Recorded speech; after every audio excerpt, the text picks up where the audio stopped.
اگر کوئی عورت زنا کر رہی ہے اور زنا کے دوران وہ پکڑی گئی تو کیا اس کو سزا دیا جائے گا یا سزا نہیں دیا جائے گا؟ قرآن کہتا ہے کہ اس کو سزا نہیں دیا جائے گا، یہ اللہ تعالیٰ کا فیصلہ ہے، یہ میرا فیصلہ نہیں ہے۔ اللہ تعالیٰ نے قرآن مجید میں ارشاد فرمایا ہے کہ 4 گواہ لاؤ گے، اور وہ 4 گواہ بھی ایسے ہو کہ مسلمان ہو، بالغ ہو، عاقل ہو، دیانتدار ہو۔ اگر 4 گواہ آگے ہیں، مسلمان بھی ہیں، بالغ بھی ہیں اور دیانتدار بھی ہیں، اور انہوں نے فیصلہ دے دیا، تینوں نے ایک جیسے فیصلہ دے دیا، یعنی ایک زبان میں،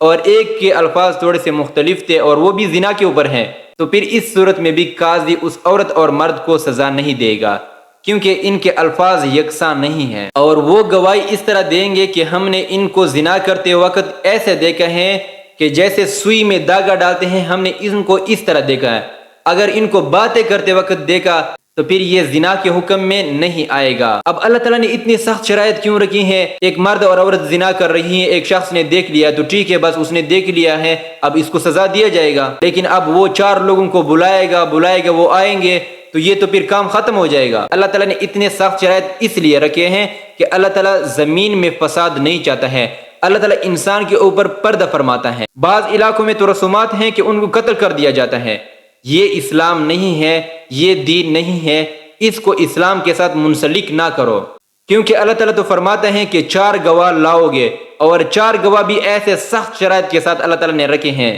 اگر آپ اللہ تعالیٰ کے فیصلے پر راضی نہیں ہے، اللہ تعالیٰ کے فیصلے پر سزا نہیں، اپنے فیصلے پر اس کو سزا دیتے ہو، تو اس کا مطلب یہ بنتا ہے کہ اللہ تعالیٰ سے بہتر فیصلہ کرنے والے آپ ہو، نعوذ باللہ۔ تو اللہ تعالیٰ نے گواہوں کو، تحقیق کو اتنی اہمیت دی ہے کہ آپ تحقیق کرو گے، تحقیق کے بغیر کسی کو بھی آپ ناحق قتل نہیں کرو گے، ناحق سزا نہیں دو گے۔ اسی طرح آپ کو اسی مثال کی وساطت سے میں آپ کو اپنے موضوع کی طرف لے جانا چاہ رہا ہوں کہ آج کل پاکستان میں جو ایک جنگ چڑھی ہے مذہب کے نام پر،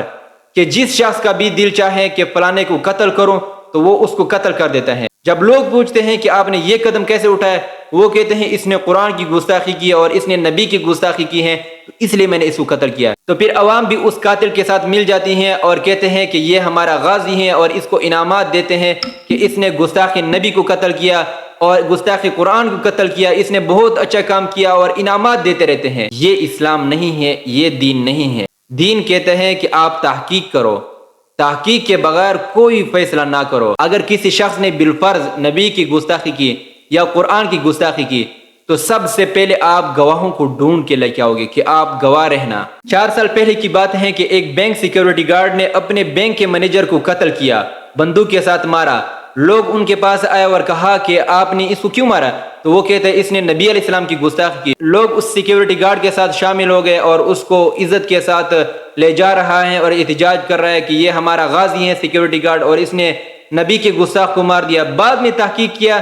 اس سیکیورٹی گارڈ سے پوچھا گیا کہ اس نے کون سے الفاظ ادا کیے، تو اس سیکیورٹی گارڈ نے ایسے الفاظ کہہ دیا جو اس صورت میں گستاخی بالکل بنتی ہی نہیں ہے، اور لوگ اسے اپنا غازی سمجھ رہے ہیں۔ اب اس کا خاندان تو اس نے برباد کر دیا، اب اس کے بھی چھوٹے چھوٹے بچے ہوں گے، لیکن اب اس نے مذہب کے نام پر اس کو ختم کر دیا۔ اگر اس سیکیورٹی گارڈ کا اس کے ساتھ اپنا ذاتی دشمنی بھی ہو، ذاتی بغض ہو، اب اس کو مار دیا، لوگ اس کو عزت بھی دے رہے کہ یہ غازی ہیں۔ اور 2-3 مہینے پہلے سوات میں ایک واقعہ اس طرح ہوا کہ کسی شخص نے ایک مسافر کے کمرے کے سامنے قرآن مجید کو نعوذ باللہ شہید کیا، اور قرآن مجید کے ورقے ان کے کمرے کے سامنے پھینک دیے،